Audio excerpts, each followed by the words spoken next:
Show பார்த்துக்கிட்டு இருக்கிறீங்க. நிறைய பேருக்கு ஒரு சின்ன டவுட் வேற வந்து போச்சு. ப்ரோ உண்மையிலே யார் ப்ரோ டைட்டில் வின்னரு அப்படின்னு நீங்கள் கேட்குறீங்கன்னா அதில் வந்து அர்த்தங்கள் இல்லாமல் இல்லை. ஏன்னா நீங்கள் அந்த ஷோ பார்த்துக்கிட்டு இருக்கவே போது என்ன நடந்தது, ஃபினாலே இல்லை இருக்கிற அந்த 5 பேரும் வரும்போது ஒருவருக்கு மட்டும் கைத்தட்டல் வந்து நமக்கு காட்டப்பட்டது. மற்றவங்களுக்கு அது எடிட்டில் தூக்கியிருக்காங்க, அவ்வளோதான், வேற ஒன்றும் இல்லை. 5 பேருக்கு தான் அவங்க கைத்தட்டி இருப்பாங்க, தூக்கப்பட்டது, அது காட்டப்படலை. அதுக்கு அடுத்தது சிவாங்கி அவங்க குரூப் உள்ள வந்து பாட்டு பாடினாங்கல்ல, பாடல் நல்லா இருந்தது, அதை விடுங்க. முக்கியமான ஒரு விஷயம் நீங்கள் கவனிச்சிங்களா இல்லையா? கண்டிப்பாக கவனிச்சிருப்பீங்க. இந்த சீசனில் நிறைய பேர் நல்லா பாடுறீங்க அப்படின்னு சொல்லிட்டு மாயாவை பாட்டு பாட சொன்னாங்க.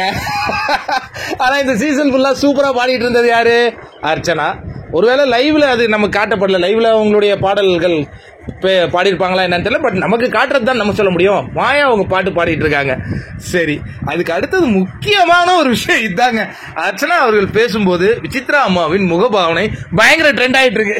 அவங்க கூல் சுரேஷுக்கும் தினேஷுக்கும் மட்டும்தான் இந்த மாதிரி ஃபேஸ் ரியாக்ஷன் வச்சாங்கன்னு பார்த்தா அர்ச்சனாவுக்கும் வச்சுட்டாங்க.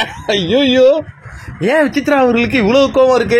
இதெல்லாம் வச்சு பார்க்கும்போது முடிவுகளில் ஏதாவது மாற்றம் இருக்குமா அப்படின்னு நீங்க எல்லாம் யோசிக்கிறதுல தப்பு கிடையாது. ஆனால் முடிவுகள் மாறவில்லை, சேம் முடிவுகள் வருகிறது.